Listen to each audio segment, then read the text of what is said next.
3 summers ago I was staying in a caravan a long way from the nearest city. It was usually pitch black at night.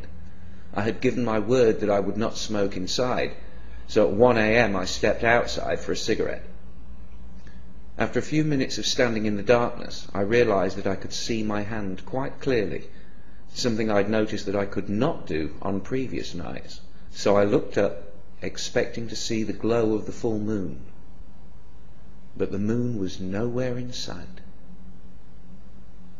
Instead, there was a long glowing cloud directly overhead. The Romans called it the Via Galactica, the Road of Milk. Today we call it the Milky Way. For those who missed the lesson at school that day, the basic facts are these.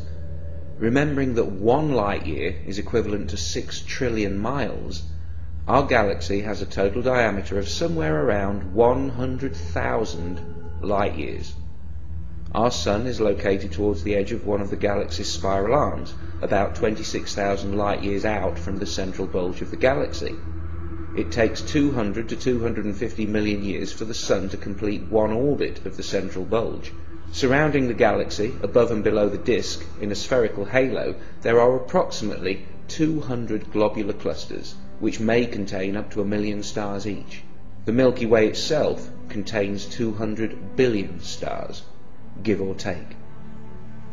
These numbers are essential to understanding what a galaxy is, but when contemplating them, some part of the human mind protests that it cannot be so.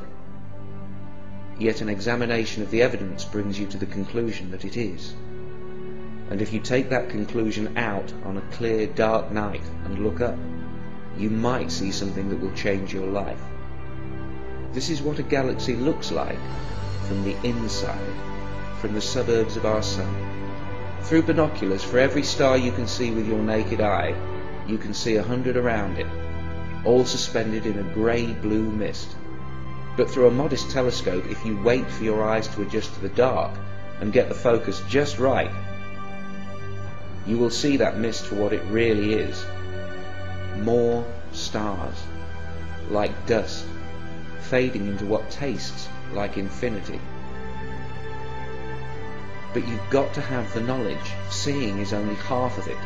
That night 3 years ago, I knew a small part of what's out there, the kinds of things, the scale of things, the age of things, the violence and destruction, appalling energy, hopeless gravity, and the despair of distance.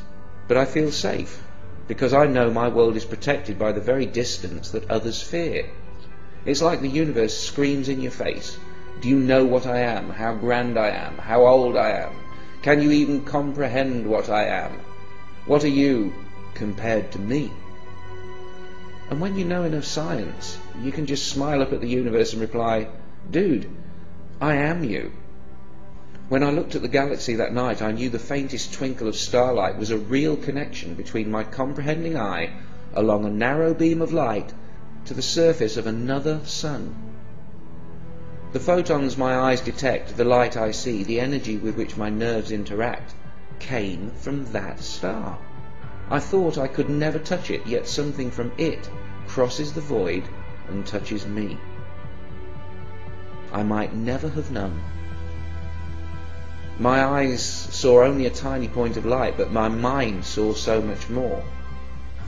I see the invisible bursts of gamma radiation from giant stars converted into pure energy by their own mass, the flashes that flashed from the far side of the universe long before Earth had even formed. I can see the invisible microwave glow of the background radiation left over from the Big Bang. I see stars drifting aimlessly at hundreds of kilometers per second, and the space-time curving around them. I can even see millions of years into the future. That blue twinkle will blow up one day, sterilizing any nearby solar systems in an apocalypse that makes the wrath of human gods seem pitiful by comparison. Yet it was from such destruction that I was formed. Stars must die so that I can live. I stepped out of a supernova. And so did you. to have any chance of finding God. Squeeze a fraction of a galaxy into your mind, and then you'll have a better idea of what you're looking for. To even partially comprehend the scale of a single galaxy is to almost disappear. And when you remember all the other galaxies, you shrink 100 billion times smaller still. But then you remember what you are. The same facts that made you feel so insignificant also tell you how you got here. It's like you become more real.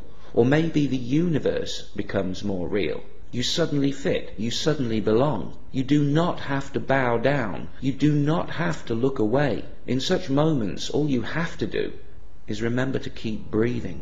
The body of a newborn baby is as old as the cosmos. The form is new and unique, but the materials are 13.7 billion years old, processed by nuclear fusion in stars, fashioned by electromagnetism. Cold words for amazing processes. And that baby was you, is you. You're amazing, not only alive, but with a mind. What fool would exchange this for every winning lottery ticket ever drawn? Science tells children they came from the stars and presents reasoning they can believe. I've told plenty of young kids about stars and atoms and galaxies and the Big Bang, and I have never seen fear in their eyes, only amazement and curiosity. They want more. Why do kids swim in it and adults drown in it? What happens to reality between our youngest years and adulthood? Could it be that someone promised us something so beautiful that our universe seems dull, empty, even frightening by comparison? We were told long ago, and for a long time, that there was only the Earth, that we were the centre of everything. That turned out to be wrong. We still haven't fully adjusted. We're still in shock. The universe is not what we expected it to be. It's not what they told us it would be.